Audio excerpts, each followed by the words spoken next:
உலக புகழ்பெற்ற குலசேகரப்பட்டினம் தசரா திருவிழா வரும் 23ஆம் தேதி கொடியேற்றத்துடன் தொடங்குகிறது. தசரா திருவிழா குறித்து வரலாறு சொல்வது என்ன, சற்று விரிவாக பார்க்கலாம். தூத்துக்குடி மாவட்டம் குலசேகரன்பட்டினத்தில் அமைந்துள்ளது முத்தாரம்மன் கோவில். மைசூரில் நடைபெறும் தசரா திருவிழாவுக்கு அடுத்தபடியாக குலசேகரன்பட்டினத்தில் நடைபெறும் தசரா திருவிழா மிகவும் பிரபலம். ஆண்டுதோறும் நடைபெறும் திருவிழாவில் லட்சக்கணக்கான பக்தர்கள் பல்வேறு வேடங்கள் அணிந்து அம்மனுக்கு நேர்த்திக்கடன் செலுத்துவார்கள்.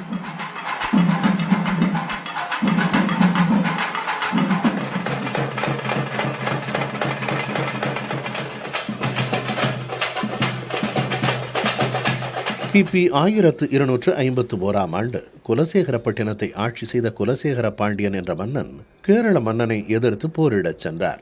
அப்போது அவரது கனவில் முத்தாரம்மன் தோன்றி அருளாசி வழங்கியதாகவும், போரில் வாகை சூடிய குலசேகர பாண்டியன் அம்மனின் உத்தரவுப்படி ஊரை சீர்படுத்தியதாகவும் கூறுகிறது வரலாறு.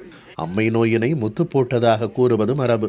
அப்படி அம்மை நோயால் பாதிக்கப்பட்டவர்களை முத்தாரம்மன் பீடத்தை சுற்றி நீர்கட்டச் செய்யும் போது அம்மை குணமாகும் என்பது ஐதீகம். தவ வலிமை மிக்க வரமுனி என்பவர் மகிஷாசுரனாக மாறிய நிலையில் அவரை அம்மன் வதம் செய்ததாக கூறுகிறது வரலாறு. அந்த நாள்தான் தசரா விழாவாக கொண்டாடப்படுகிறது. அதர்மத்தினை அழித்து தர்மத்தை நிலைநாட்டும் அற்புத திருவிழாதான் குலசேகரப்பட்டினம் தசரா திருவிழா.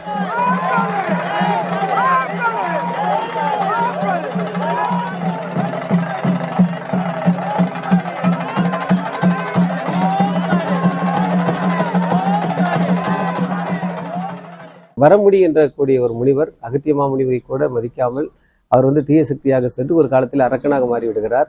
அவரை வதம் பண்ணணும் அப்படின்னு சொன்னா அதுக்கு ஒரு பெண்ணால் மட்டும்தான் முடியும். அப்படிங்கும் போது அவ எறும்பை தலையுடன் வாழக்கூடிய ஒரு முனிவாக இருக்கக்கூடியவர். அவர் மகடாசுரன் என்று அவருக்கு பெயர். அவரை வதம் செய்வதற்காக உருவாக்கப்பட்டவள் தான் நம்மளுடைய அன்னை. அவர் கிட்டத்தட்ட 10 நாள் நவராத்திரி குழு இருந்து விரதம் இருந்து அவ கடைசி நாள் அந்த மகடாசுரனை வீழ்த்தும் காட்சியை நம்ம இன்றைக்கும் குலசேகரப்பட்டினத்தில் நம்ம காணலாம். குலசேகரப்பட்டினத்தில் தசரா திருவிழா மொத்தம் 12 நாட்கள் நடைபெறும். 10வது நாள் விஜயதசமி தினத்தன்று மகிஷாசுரனை முத்தாரம்மன் வதம் செய்யும் நிகழ்வு நடைபெறும்.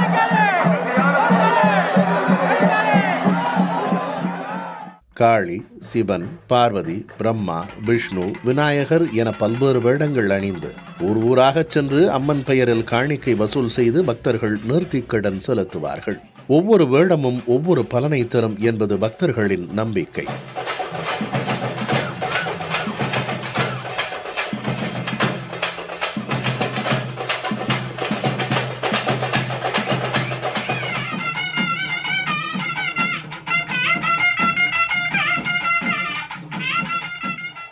இந்த ஆண்டுக்கான தசரா திருவிழா வரும் 23ஆம் தேதி கொடியேற்றத்துடன் தொடங்குகிறது. சிகர நிகழ்ச்சியாக அக்டோபர் 2ஆம் தேதி நள்ளிரவு மகிஷாசுரனை அம்மன் வதம் செய்யும் நிகழ்வு நடைபெறுகிறது. புதிய தலைமுறைக்காக செய்தியாளர் சுடலைமணி செல்வன்.